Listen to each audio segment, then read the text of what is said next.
नमस्कार दोस्तों। Rajasthan education news पर आप सभी का स्वागत है। आपके लिए एक बहुत ही अच्छी खबर है कि राजस्थान में अब आपके first grade, second grade, third grade के लिए एक ही परीक्षा होगी।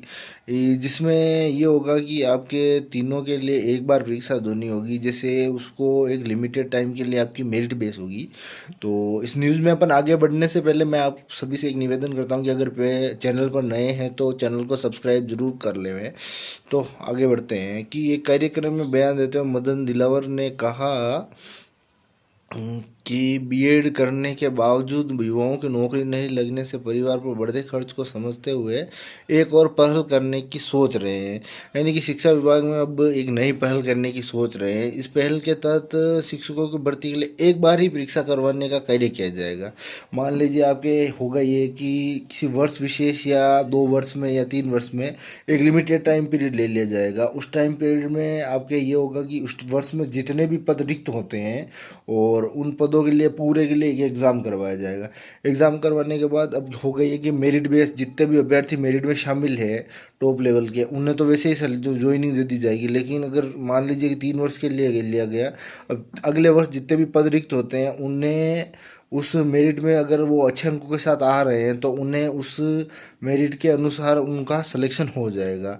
तो इससे अभ्यर्थी को फर्स्ट ग्रेड, ग्रेड और थर्ड ग्रेड के लिए एक बार ही परीक्षा देनी होगी। यानी कि तीनों के लिए एक बार ही परीक्षा देनी होगी और परीक्षा पास करने होने वाले अभ्यर्थियों की मेरिट बनाकर छटाई की जाएगी। मतलब मेरिट वही मैं जो मैंने अभी आपको बताया कि जैसे ही जो अभ्यर्थी पास होते हैं उनको मेरिट के अनुसार उनको छांट लिया जाएगा कि, और उसमें ये होगा कि आपके फर्स्ट ग्रेड, सेकंड ग्रेड और थर्ड ग्रेड का एक साथ एग्ज़ाम करवाया जाएगा।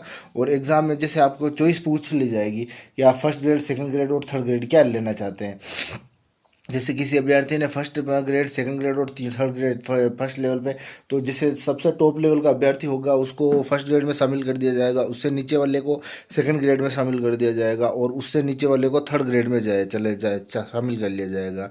सिलेक्शन करके उन्हें आगामी वर्षों का नियुक्ति पत्र दिया जाएगा। और होगा ये कि जैसे मैंने आपसे कहा कि 3 वर्ष के लिए मान लीजिए एक लिमिटेड पीरियड लिया जाएगा। उन 3 वर्षों में आपको 3 वर्षों के अंदर अंदर जितने भी पद रिक्त होते हैं उन पदों पर उसी एग्ज़ाम की भर्ती से आपकी मेरिट निकलेगी। जिससे ये होगा कि आपके 3 वर्षों तक कोई एग्ज़ाम करवाने की जरूरत नहीं पड़ेगी और 3 वर्षों तक आपके लगातार आपका सिलेक्शन होता रहेगा। कार्यक्रम में स्कूल शिक्षा परिवार के अध्यक्ष अनिल शर्मा, पूर्व मंत्री सुरेंद्र पाल सिंह टीटी सहित अतिथियों ने भी संबोधित किया। वही शिक्षा मंत्री का 51 किलो की माला से स्वागत किया गया। इस दौरान रामनिवास चौधरी, देवेंद्र, महेंद्र आदि शिक्षा परिवार के सदस्य मौजूद रहे। मतलब अब आपके लिए बहुत ही अच्छी खबर है कि आपको बार बार ये फर्स्ट ग्रेड, सेकंड ग्रेड और थर्ड ग्रेड के लिए एग्ज़ाम नहीं देना पड़ेगा। अब आपको एक ही एग्ज़ाम होगा और इस एक एग्ज़ाम में आपका लगभग लगभग हो सकता है कि तीनों के लिए सिलेक्शन हो जाए। और मतलब प्रत्येक वर्ष एग्ज़ाम न करवा के आपके 2 वर्ष में एक बार या 3 वर्ष में एक बार, 4 वर्ष में एक बार, जो भी इनका क्राइटेरिया रहेगा कि इतने टाइम के लिए ये एग्ज़ाम होगा और इतने टाइम में आपकी ये मेरिट इन अभ्यर्थियों में से ही बनेगी। तो उससे आपको एक फ़ायदा भी है, लेकिन दूसरी तरफ नए अभ्यर्थियों के लिए नुकसान है क्योंकि जिन अभ्यर्थियों का सिलेक्शन नहीं होता है तो अगले 2 या 3 वर्ष के लिए वो अभ्यर्थी तो आपके पेंडिंग में चले जाएंगे, क्योंकि उन्हें 2 और 3 वर्ष के लिए तैयारी करनी होगी, क्योंकि अगली जो भर्ती होगी वो 3 वर्ष के लिए होगी।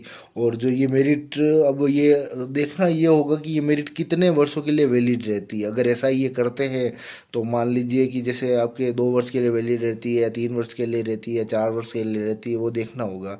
तो बाकी मिलते हैं आपसे अगले वीडियो में। जय हिंद, जय भारत।